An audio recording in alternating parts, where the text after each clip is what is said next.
압살롬의 반역을 진압하자 또다시 세바의 반역이 시작이 되었습니다. 다윗은 부하들에게 명령을 내려서 세바의 반역을 진압할 것을 명령했습니다. 또다시 공동체 분열의 위기가 닥쳐온 것이죠. 공동체의 분열이 오는 이유가 뭐라고 했습니까? 공동체 안에 다툼이 있을 때에 사탄이 틈을 타게 된다고 했습니다. 그리고 공동체의 분열을 막기 위해서는 올바른 일꾼을 세워야 하고 영적 전쟁에 총력을 기울여야 한다고 했습니다.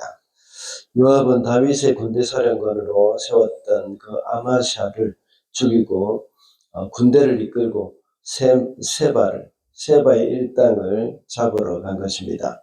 세바는 백마아가 땅의 아벨성에 들어갔습니다. 요압이 그 성을 에워싸고 토성을 쌓고 그 성을 치기 시작했습니다. 그때 그 성에 슬기로운 여인 한 명이 나와서 요압과 단판을 짓고 세바의 머리를 내어줌으로써 위기는 넘겼습니다. 아벨 성 여인의 이 지혜로 인해서 그 아벨 성의 공동체가 멸망으로부터 건짐을 받게 된 것입니다. 그래서 오늘은 공동체를 보호하라는 제목으로 말씀을 살펴보고자 합니다. 첫째로 슬기로운 사람이 공동체를 보호할 수 있습니다. 16절 말씀입니다. 그 성읍에 슬기로운 여인 하나가 이렇게 외쳤다. 제 말을 들어보십시오. 좀 들어보시기 바랍니다. 제가 장군께 드릴 말씀이 있으니 요압 장군께 이리 가까이 오시라고 말씀을 좀 전하여 주십시오. 다윗의 부하들이 아벨성을 포위하고 점령 직전에 있을 때에 한 슬기로운 여인이 요압과 이야기를 나눴습니다. 이 여인의 시도는 싸움으로부터 그 성을 보호하기 위한 것이었습니다. 이 여인의 말 가운데 18절의 말씀을 보면 아벨성이 어떤 곳인지를 말하고 있습니다. 18절에 보면 누구든지 물어볼 것이 있으면 아벨 지역에 가서 물어보라는 속담이 있다고 합니다. 그리고 실제로 그렇게 해서 무슨 일이든지 해결이 되었다고 말을 하고 있습니다.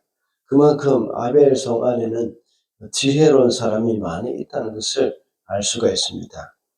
이 여인은 모든 이스라엘 사람들이 이스라엘 사람들이 아벨성 사람들의 지혜를 인정하고 존경해 마지 않는 이 도시입니다. 이 도시를 파괴해서는 안 된다는 사실을 말을 하고 있는 것이죠.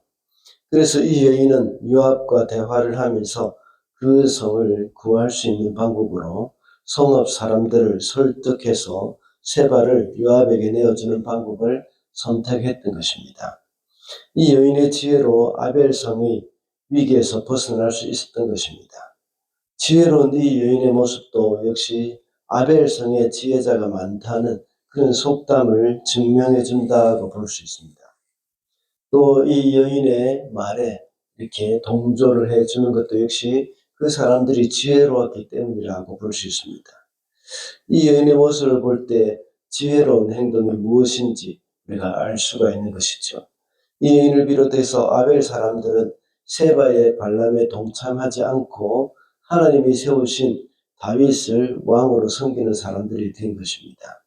이것을 볼 때 지혜라는 것은 옳고 그름을 분별하는 것이고 어떤 것이 옳은 일인지 알았으면 그 일을 행하는 것입니다. 교회 공동체도 역시 세상에서 크고 작은 어려움이 없을 수는 없습니다.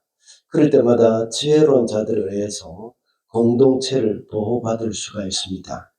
오늘 본문에 보면 이름 없는 한 여인에 의해서 이 일이 진행됐습니다.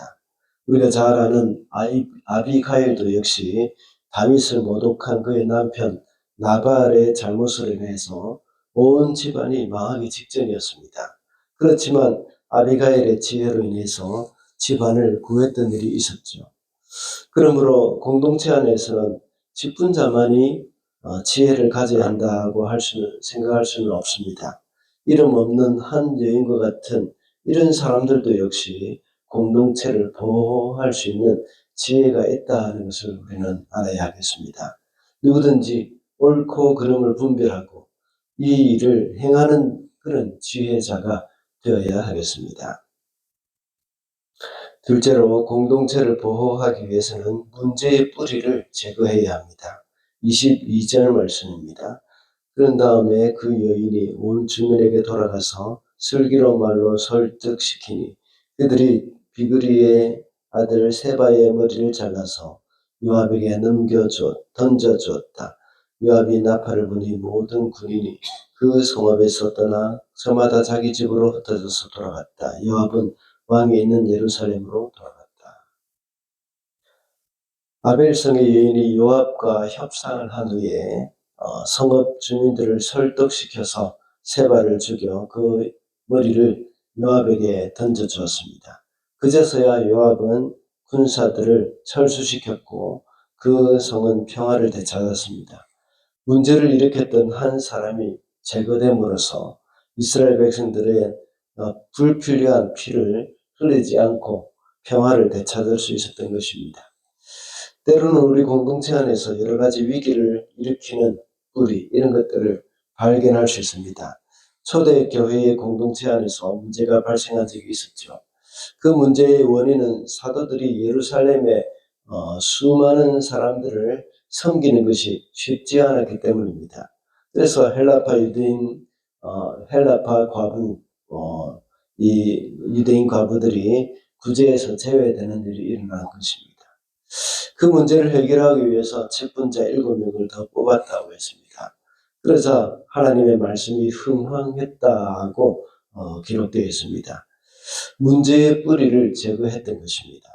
공동체를 위기로부터 보호하기 위해서는 이런 문제의 뿌리를 볼 수 있어야 하겠습니다. 그리고 그 뿌리를 제거해야 합니다. 공동체의 문제에 있어서 가장 근본적인 것은 죄이지요. 죄가 공동체 안에 들어왔을 때에 그 공동체는 위기가 오게 되어 있습니다. 초대교회에서 헬라파 과부가 날마다 구제해서 제외됐던 문제보다 더 심각한 문제가 있었습니다. 그것은 바로 아나니아와 삽비라의 문제이죠. 그것은 성령님을 속이는 죄였습니다. 그래서 초대교회 공동체를 보호하기 위해서 하나님은 그 부부를 그 자리에서 심판을 하셨습니다. 이 사건을 신약교회 처음으로 이 사건이 일어난 일이기 때문에 하나님은 철저하게 징계를 하신 것이죠. 공동체를 보호하시기 위한 것입니다.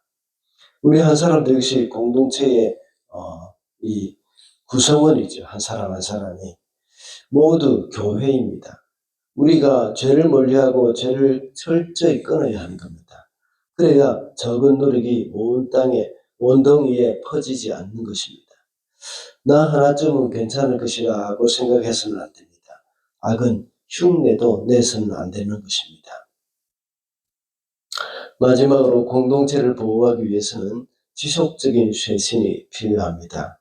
24절 말씀입니다. 아도니람은 부역감독관이 되고 아힐롯의 아들 여호사밧은 역사 기록관이 되고 23절부터 26절까지는 다윗이 행정 조직을 정비하는 내용입니다. 물론 행정 조직을 정비하는 것 이것도 역시 쇄신하는 것이죠. 이 내용은 세바의 반란과 직접적인 연관은 없습니다. 그러나 이스라엘 공동체와는 깊은 관련이 있습니다. 그 중에 방금 읽은 24절에 나오는 부역감독관은 다윗이 새롭게 만든 기관입니다. 다윗은 정복 정쟁을 하면서 많은 노예들이 이제 생겨났던 것이죠. 그 노예들을 동원해서 많은 일을 시킬 수가 있었습니다. 부역감독관을 세울 때는 이스라엘 공동체 안에서는 이것이 반드시 필요한 조직이었습니다. 그리고 솔로몬도 역시 부역감독관을 통해서 성전 건축과 왕궁을 건축하는데 많은 일들을 감당해 나갔습니다. 그런데 나중에 솔로몬이 우상을 섬기면서 타락하자 이제 부역감독관을 바르게 사용하지 못했습니다. 그래서 백성의 노동력을 착취하고 사람들로부터 원망과 분노의 대상이 되었습니다. 그래서 나중에 어떤 일이 일어났습니까?